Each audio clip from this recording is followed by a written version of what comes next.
Hello and welcome to Orbiting Brick. In today's video, I've often done space stations, but most of those have been around Kerbin.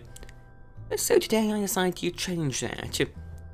I'm playing in the New Horizons map pack, where Kerbin is moved to be a moon of the Gas Giant Sonnah, and this crafted Jamestown 1, the core module of this space station, will be moved to be in orbit around Sonnah. Now the launch goes not on you. You can see the three M1 engines, I believe, from Restock Design Bureau, powering the first stage.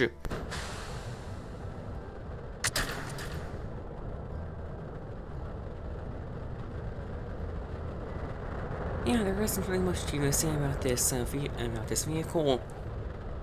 Using fuel cross feed on the boosters.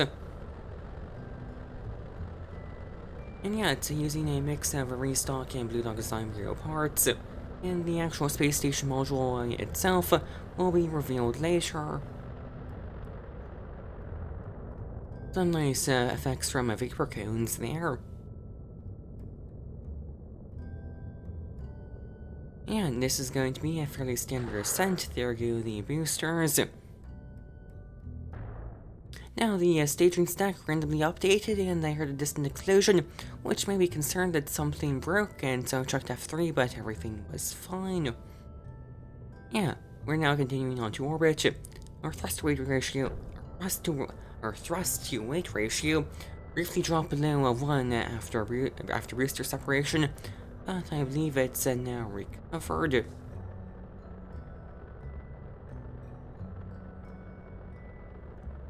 Yeah, I was using SAS program tool first descent. I've deviated from that now, as we have, well, this stage in particular had a very low thrust-to-weight ratio, but now we're going to be able to fly more horizontally with these upper stages. Accidentally clicked retrograde briefly on the SAS, but then we've recovered. You can now see the space station core. So it's using some stock-like space station parts, Redux parts, as well as a Restock science lab, which is the stock science lab retextured. There's even some near future solar panels there.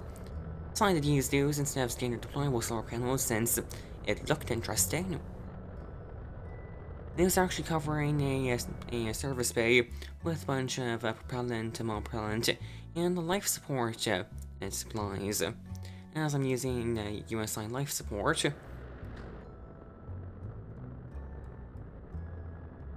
Yeah, you can also see another mod I'm using, Engine Igniter, where I had to do ullage for the upper stages. And yeah, for this stage, which we'll use for many of the maneuvers in flight, I have some liquid fuel motors for providing ullage. I also outfitted this module with some whole cam VDS cameras, which you can see a test of here. Just rotating the craft, getting a nice views of a Kerbin now. And switching to another camera. And we can also get some views from mission control, where yeah, you can actually see those camera views. But now I decided to mess around with TUFX profiles. This is, I believe, a Toaster 355's profile. And, well, yeah, this was, because I decided to make this urban ejection burn seem more interesting. However, yeah, for some reason, only one of the ullage motors ignited, which ullage motors failing just they aren't really supposed to do that, and their entire point is they're supposed to be so simple they don't fail. But we do survive, and we're now on an escape trajectory from Kerbin. We can deploy the antenna.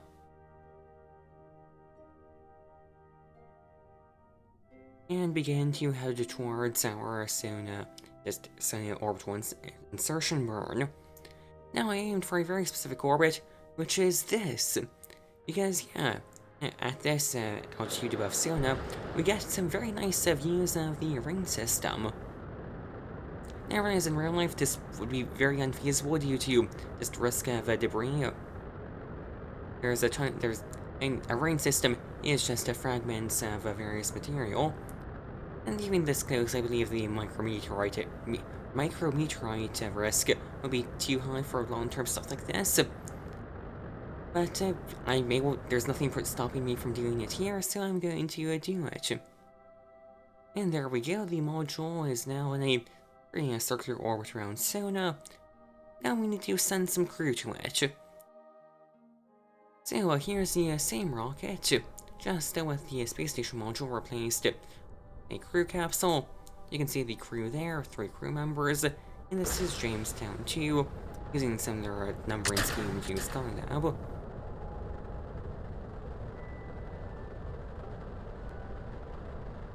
A nominal liftoff. I didn't mention this earlier, but you can see some nice parallax foliage around the launch site now. I've been struggling with parallax to get to run somewhat smoothly, and also not cause a bunch of game crashes, but hopefully that's been fixed now. There was some stuff that got installed that wasn't supposed to be installed. Yeah, it should be all working now. Anyways, this launch is going fairly well so far. Yeah, the boosters have detached. And the core stage is now continuing its burn.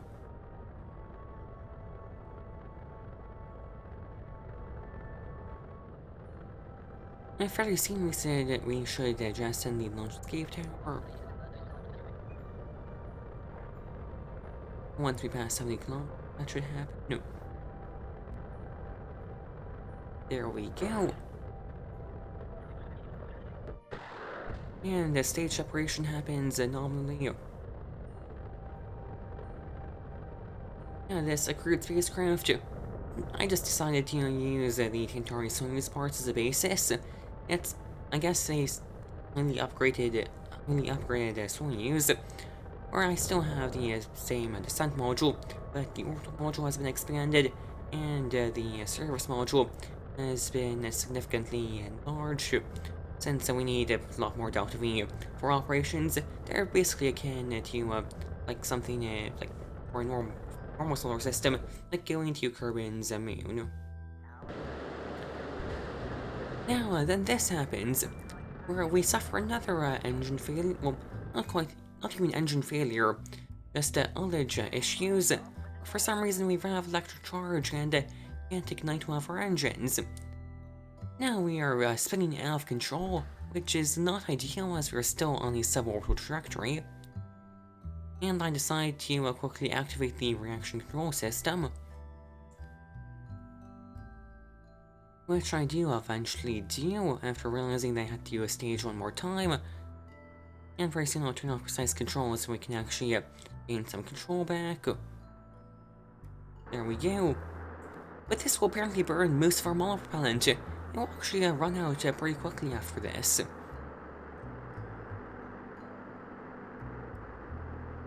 However, the craft does eventually stabilize.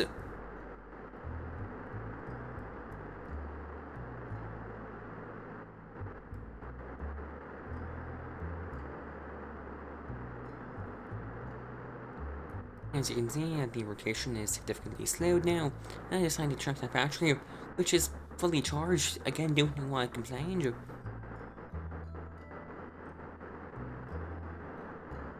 And so now, we can finally do our orbital insertion burn.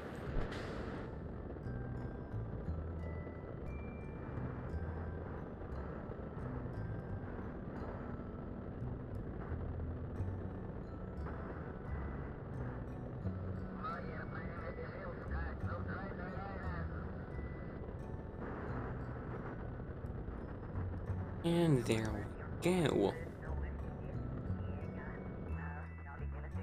Now, just minutes after that, we can perform our Kerbin escape burn. And this has to be timed precisely so we can get an encounter with our space station.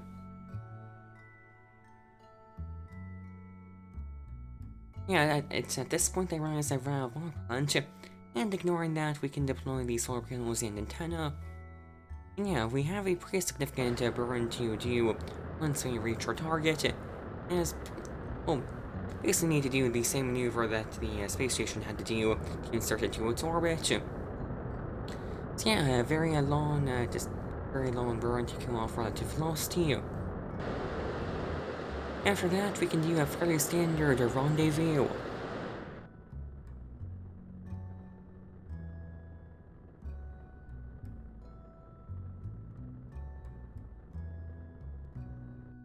There we go, and I'll actually end up using the space station's small propellant for most of this, for mostly a final approach. Yeah, using again Holcam VDS for this docking camera.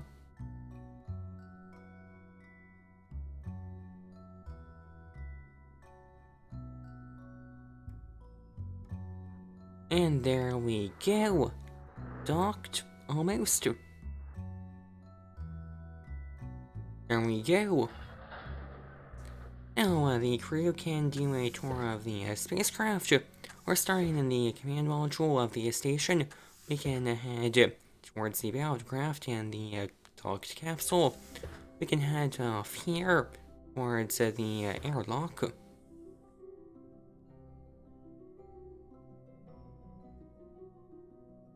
Now most of the nodes of this, well, I guess node, are reserved for other modules, which will be added at some later date. So we can head back and head into the laboratory. Which again, it's the stock laboratory. It's been a while since I actually used as it's been a while since I used that part. And heading this way, we can reach a hatch that is blocked by some random junk. I presume this is when we reach that service module, which should have a crew tunnel in it, but I guess it's not supposed to work with free IVA. As we can now jettison the transfer stage still attached to the space station.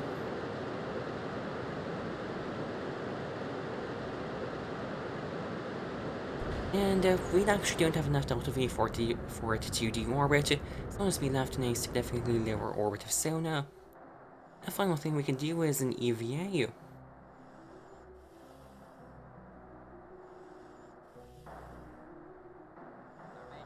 So we can do some inspection of the space station.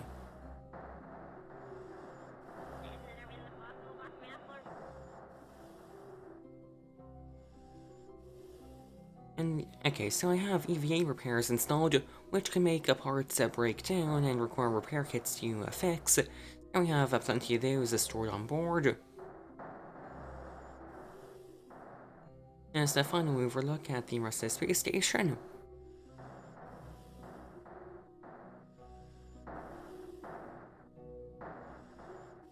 We can inspect the small engines here.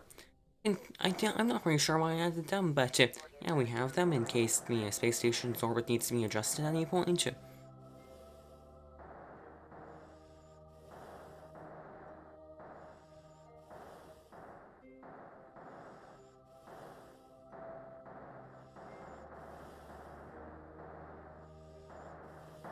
And so as we reboard the space station, I believe that about wraps up this video.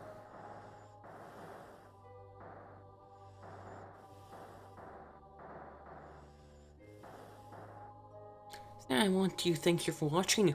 Please like and subscribe, and goodbye.